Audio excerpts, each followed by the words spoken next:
Something is dangerous only when it is not only dangerous but also attractive.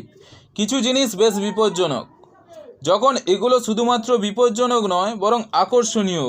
সাধু বেশে থাকা শয়তান অনেক বেশি ভয়ানক প্রকৃত শয়তানের থেকে। আমাদের পছন্দের নায়ক নায়িকা সাধারণত দেহের সৌন্দর্য ও গড়নের দিক থেকে আকর্ষণীয় হন। আমরা চলচ্চিত্র শুরু হওয়ার সময় দেখি লেখা ওঠে চলচ্চিত্রের চরিত্রগুলো কাল্পনিক, বাস্তবের সঙ্গে কোনো মিল নেই।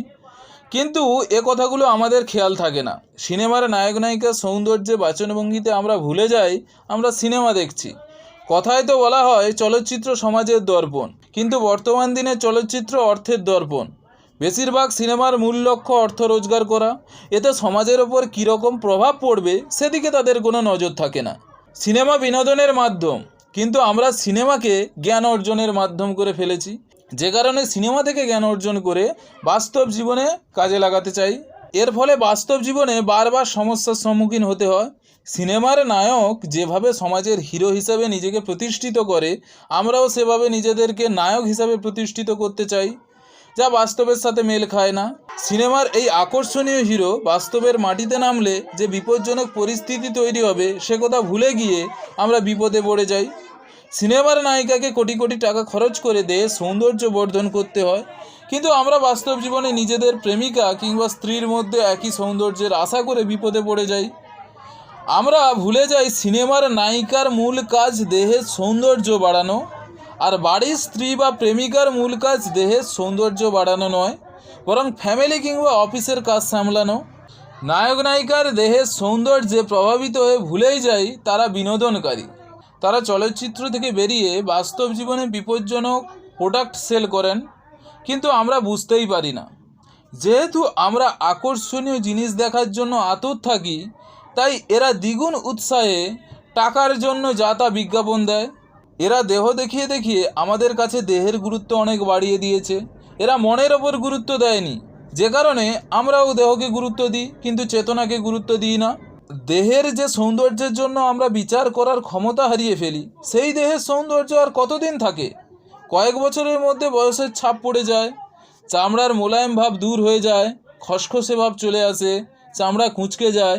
সিনেমার নায়ক নায়িকার যে সৌন্দর্যের জন্য আমরা দিশেহারা, সেই সৌন্দর্যের প্রকৃত সত্য জানতে পুরনো দিনের যে কোনো নায়ক নায়িকার ইয়ং বেলার রূপ ও বর্তমান রূপ দেখলে সত্য সামনে আসবে।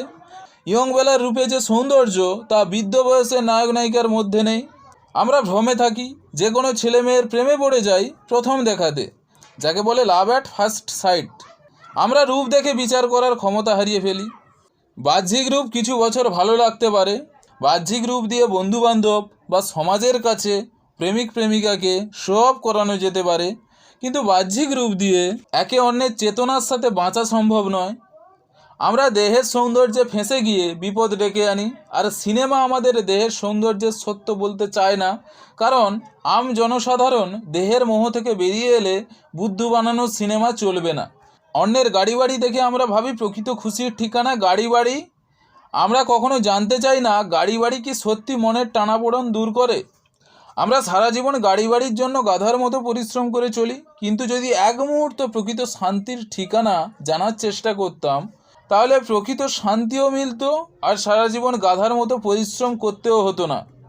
সমাজ নিজের স্বার্থের জন্য আমাদের শিখিয়ে দিয়েছে প্রকৃত শান্তি প্রচুর ভোগে, আর আমরাও প্রচুর ভোগের নেশায় উন্মাদ হয়ে গেছি। আমাদের কাছে আকর্ষণীয় গাড়ি বাড়ি আমাদের জীবনে বিপদ ডেকে আনে, তা আমরা বুঝতেও পারি না। নিজেকে অন্যের কাছে দেখানোর অর্থাৎ শো অফ করানোর একটা খিদে আমাদের সমাজ থেকে শেখা হয়েছে। আমরা অন্যের কাছ থেকে একটু তারিফ পাওয়ার জন্য সোশ্যাল মিডিয়া কিংবা সমাজে এক প্রকার ভিক্ষা করছি। কেউ একটু বলে দিক ছেলেটা মেয়নতি, সমাজ সচেতন, মেয়েটা ভদ্র সুশীলা। আমরা কখনো নিজেদের জিজ্ঞেস করছি না এইসব আমাদের চাহিদা কোথা থেকে আসছে, কে আমাদের মধ্যে এই হীনমন্যতার বোধ ভরে দিচ্ছে। আমরা ভিতর থেকে ভীষণভাবে খালি, আমাদের চেতনা শূন্য। আমরা আকর্ষণীয় জিনিস দেখলেই ফেঁসে যাই, খেয়াল থাকে না আকর্ষণীয় জিনিস দিয়ে বিপদের জাল বেছানো হয়েছে। আমাদের প্রকৃত আধ্যাত্মিক জ্ঞান নেই বলে শো অফ করার এক তীব্র ইচ্ছা চেপে আছে। প্রয়োজন অতিরিক্ত গাড়ি বাড়ি কেনার এক ইচ্ছা মাথা চাড়া দেয়। প্রকৃত আধ্যাত্মিক জ্ঞান হলে মিথ্যের আকর্ষণীয় বস্তু বা বিষয়ের প্রতি আমাদের আকর্ষণ শূন্য হয়ে যাবে। তখন খাদ্য বস্ত্র বাসস্থানের ন্যূনতম সংস্থান হলেই শান্তিতে থাকা যাবে। যে অধিক পরিশ্রম করে আমরা জীবনকে নরকতুল্য করে তুলছি তার আর প্রয়োজন পড়বে না। বাইরের কোনো বিপজ্জনক আকর্ষণ আমাদের প্রভাবিত করতে পারবে না তখন।